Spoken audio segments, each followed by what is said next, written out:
I'm Eleanor Whitmore, and today I turned 65. The kitchen smells like vanilla because I lit a single candle on a store-bought cake and let it burn down to a stubborn bead of wax. The late afternoon light off the main coast comes in thin and cold, laying a silver stripe across my table. My phone sits beside the plate, screen up as if good news might fall through it. The calendar blinks the date. A small blue circle around my name. The knife leaves a shallow groove in the cardboard base.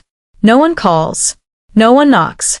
The group thread where my son Daniel usually shares photos of the baby is quiet. My daughter-in-law Marissa posted a boomerang of champagne. Another celebration for her mother, Lorraine. I don't text a reminder. I don't type a gentle hint. 6 years taught me reminders only rescue the forgetful, and I'm done. I tilt my fork into the frosting and take a small bite. Sweet and slightly dry. It tastes like every compromise I once convinced myself was love. The house hums with heat, and in that hum I hear my own voice steady. I have spent a lifetime smoothing edges, bridging moods, translating silences. Tonight, the silence will speak for me. I turn the phone face down and slide the do not disturb on with my thumb. The room grows gentler. Outside, the tide pulls back with a wet hush like fabric being folded. I pictured Daniel's face when he finally notices the date. A scramble to excuse himself, the promise to make it up to me. I picture myself saying, "That won't be necessary." I blow out the candle. Smoke twines upward, then disappears. In the quiet, I open my laptop and a starred email I've been saving. An invitation to view a place by the water. Some bleached clapper wide windows. A porch facing its own future. My pulse lifts, not from anger, but from clarity. I won't chase a seat at a table where my chair is always missing. This year I won't make a scene. I won't make a speech. I'll make a move. By the time anyone notices, the only message left to send will be the one my life writes. The next morning I left the cake on the counter, its candle stub leaning like a tired sentinel.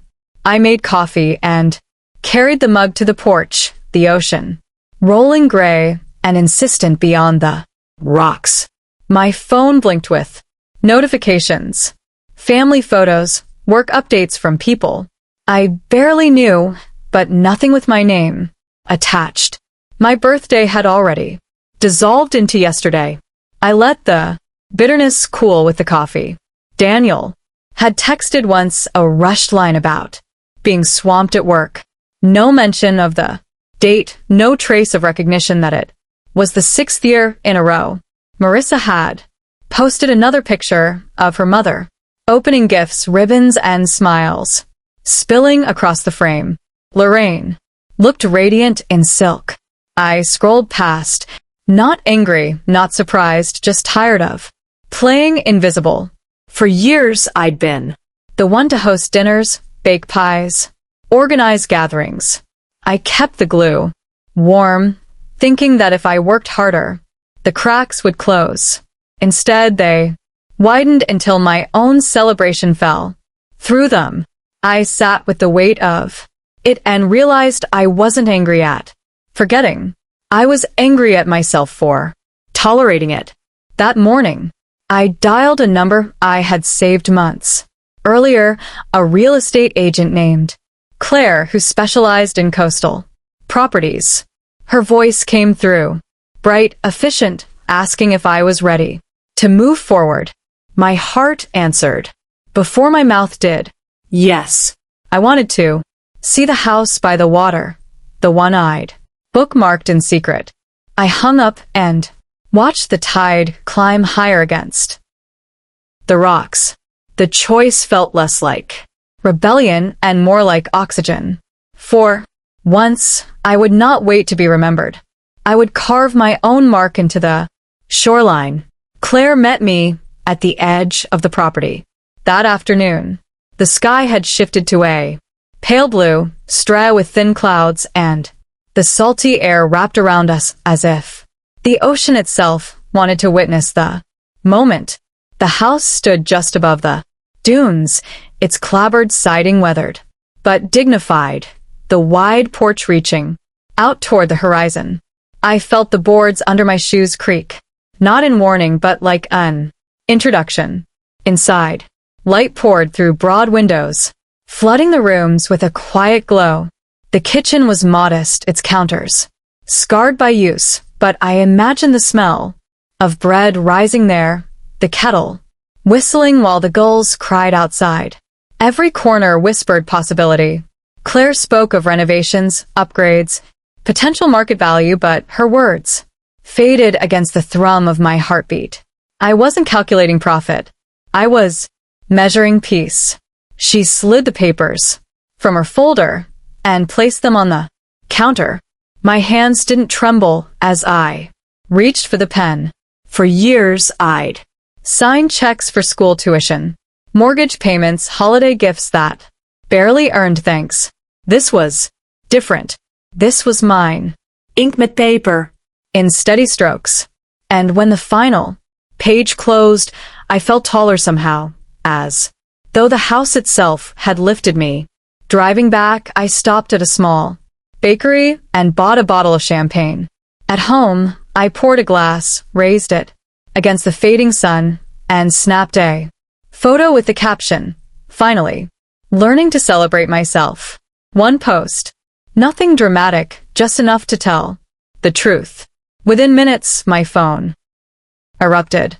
Missed calls, messages, demands for explanation. I silenced them all, savoring the fizz on my tongue. For the first time in years, the taste of celebration was mine alone. The calls didn't stop. By evening, my phone buzzed. So often it rattled against the counter, like a nervous insect. Daniel tried. First his name flashing again, and again. Marissa followed, then Lorraine, the triumphant mother-in-law, who had enjoyed another year of being the center of their universe. They all wanted answers, but none of them had asked a question when it mattered.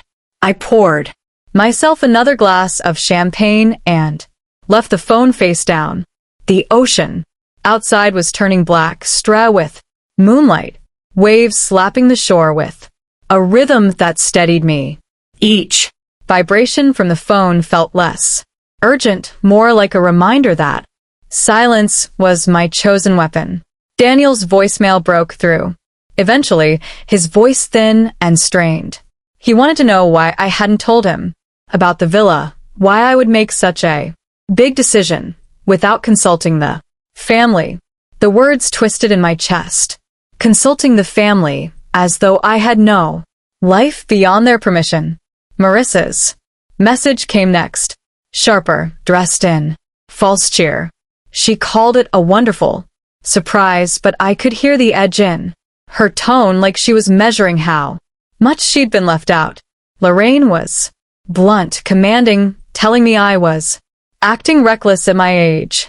I muted the device altogether and stepped onto the porch, letting the wind push against my hair.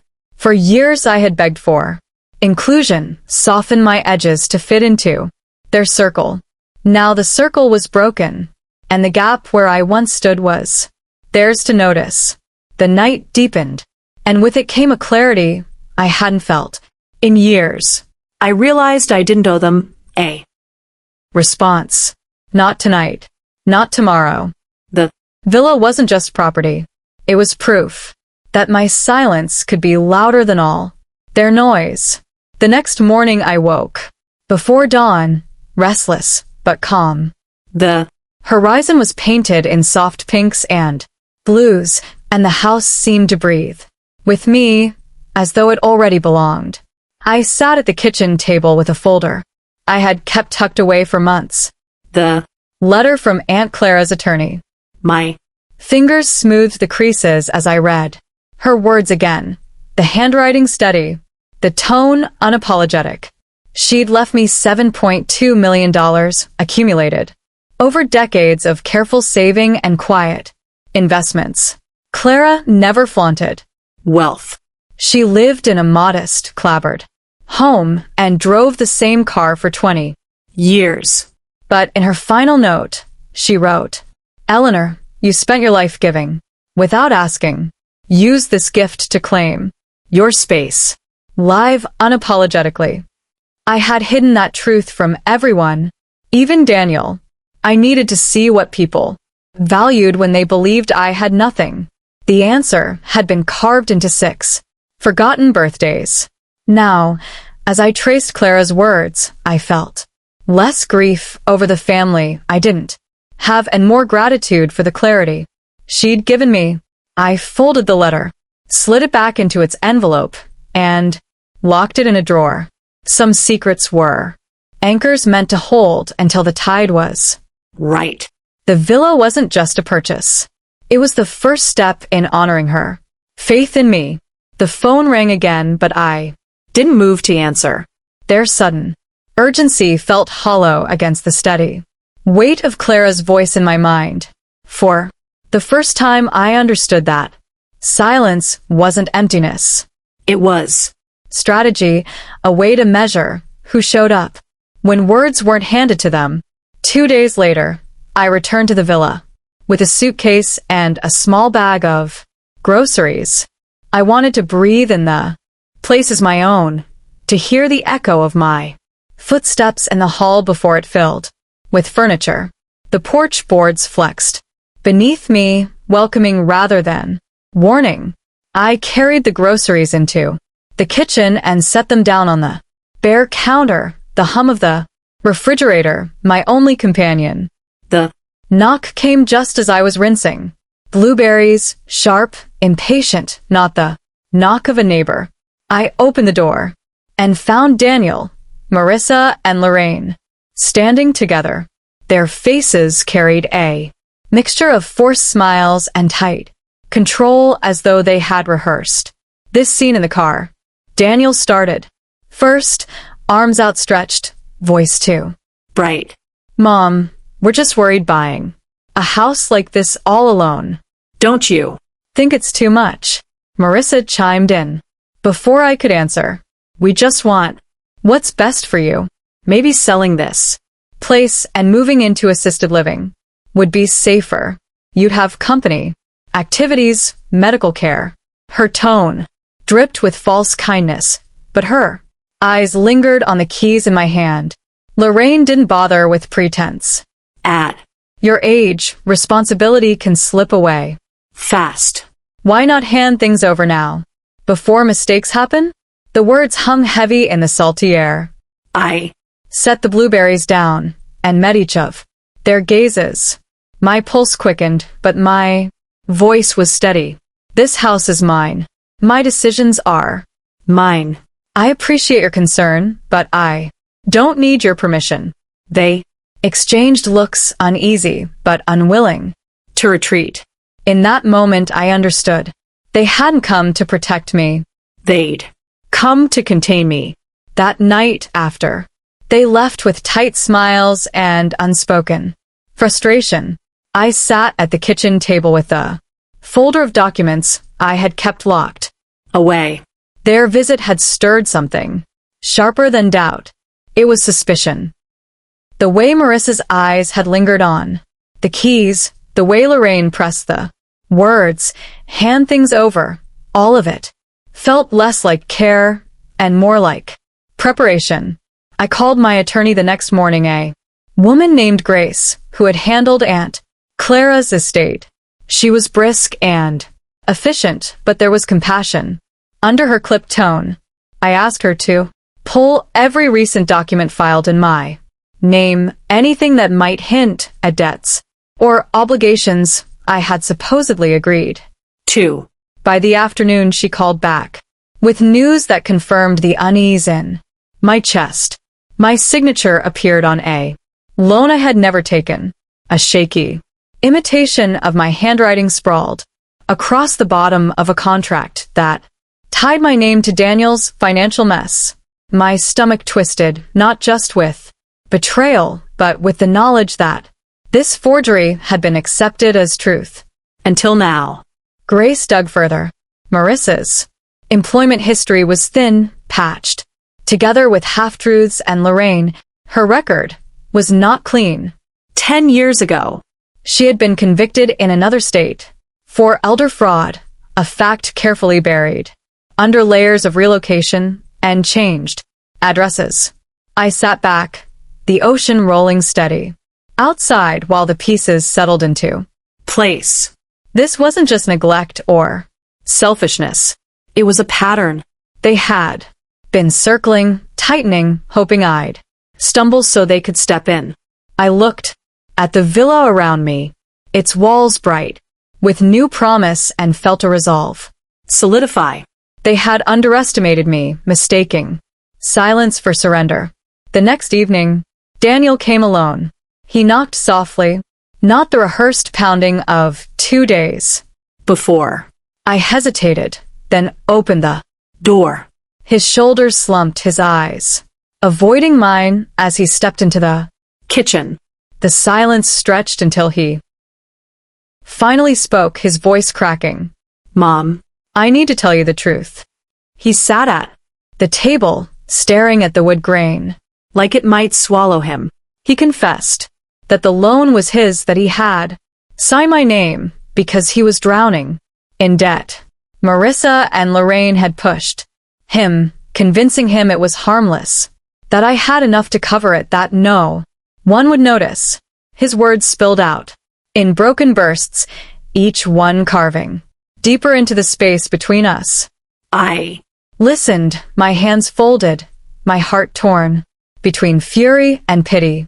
The boy I once taught to ride a bike, the man who now wore exhaustion on his face, had chosen betrayal when honesty might have saved him.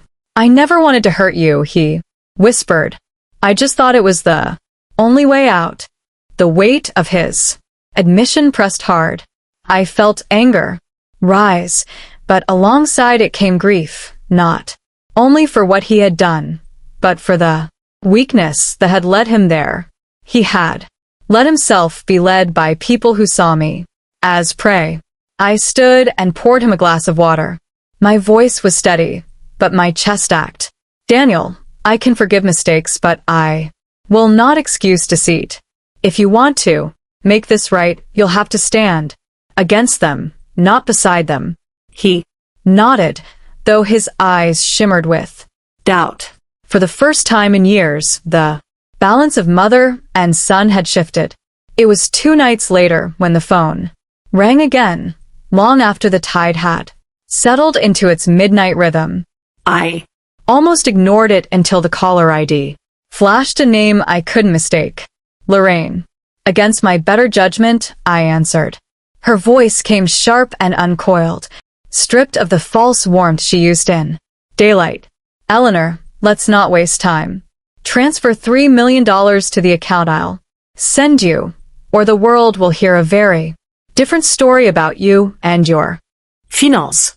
Do you really want investigators digging into every corner of your life? My grip on the phone tightened, but my breathing stayed calm. I had prepared for this. Days earlier, Grace had helped me install recording software approved under Maine's one-party consent law. The line was hot. Every word Lorraine spat, weaving itself into a net she didn't know existed. You think you're clever, she hissed, but age makes people sloppy. You'll end up in a home either way. Why not make it easier and pay? I let her talk, her threats tumbling out like rocks down a cliff. She promised ruin, humiliation, exposure. Each sentence pinned her tighter. When she finally paused, I answered in a voice steady as the sea outside. Thank you for your honesty, Lorraine. It's all I needed. Her confusion hung in the silence before she cut the line. I set the phone down and exhaled, my hands shaking only after it was over. The recording blinked, Confirmation. A small red light pulsing. Proof. For the first time, the fear wasn't mine. It belonged to them. I had evidence, and I had allies waiting. Soon, their circle of control would collapse, and they would finally see the cost of underestimating me. The following afternoon, Grace arrived with two plainclothes officers. We sat in the villa's living room, the ocean framed behind them through the tall windows as they tested the recording equipment one last time. My hands rested on my lap, steady though my chest carried the weight of anticipation. They assured me the evidence was enough, but they needed Lorraine and Marissa to show their hands in person. Almost on cue, a car pulled into the sandy drive. Daniel trailed behind them, eyes down, while Lorraine strode forward, Marissa at her side. Their confidence was unnerving until the door opened. Lorraine began her performance. Immediately, voice high and commanding. Ella Laner, it's time to stop this nonsense. You either sign over authority or face the consequences. The officers exchanged a glance and gave a subtle nod. Lorraine didn't see it. Marissa moved closer, sliding a manila folder across my coffee table, her smile tight. It's just paperwork, she said. Nothing you need to read too carefully. I didn't touch the folder. Instead, I reached for the phone on the table and pressed play. Lorraine's own voice filled the room, her threats crackling. From the small speaker, Daniel's head jerked up, horror flashing across his face. Marissa froze. Lorraine's lips pressed together, her composure shattering. The officers stepped forward, badges flashing, words firm and unyielding. In less than a minute, handcuffs clicked, metal against bone, sharp as punctuation. Lorraine sputtered protests. Marissa swore her innocence, but the evidence drowned them both. Daniel stood rooted, pale and shaken. He whispered, I didn't know it would go this far. His voice carried regret, not defense. As the door shut behind the officers and their captives, the house grew still. For the first time, silence didn't feel like absence. It felt like justice. After they were gone, I stood at the window and watched the tide roll back in, smoothing the sand as if nothing had ever disturbed it. The villa smelled faintly of salt and old wood, the kind of scent that promised permanence. I poured myself a cup of tea and let the steam rise, my body easing into the quiet. Daniel lingered in the doorway, his face drawn, his hands shoved deep into his pockets for a moment. I saw the boy who used to run across our yard barefoot, laughing before time and poor choices dimmed that light. He spoke softly, careful not to disturb the fragile peace. Mom, I'm filing for divorce. I'll work with the investigators. I want to make this right. His words didn't erase the betrayal, but they mark the beginning of something truer. Responsibility. I nodded, not with forgiveness yet, but with acknowledgement. The road between us would be long, but at least he had chosen to walk it. In the days that followed, the villa became more than a house. I filled it with books, fresh flowers, and the rhythm of my own routines. Every morning I walked the shore, the seafoam curling at my feet, a reminder that life erases and renews in equal measure. At night I sat on the porch with a glass of wine, not waiting for a call that never came, but savoring the quiet I had claimed. There were penalties from Clara's estate, a few government claims that clawed back pieces of the inheritance. But even with less, I felt more. What I had gained couldn't be measured in dollars. It was the right to breathe without asking, to choose without fear. For the first time in decades, I wasn't overlooked. I was free. Sometimes the sharpest revenge isn't shouting or striking back. It's living wide open without apology until the silence itself tells the world you are no longer theirs to ignore. Thank you for watching. If you enjoy these family drama and revenge stories, please subscribe and join me for more every day.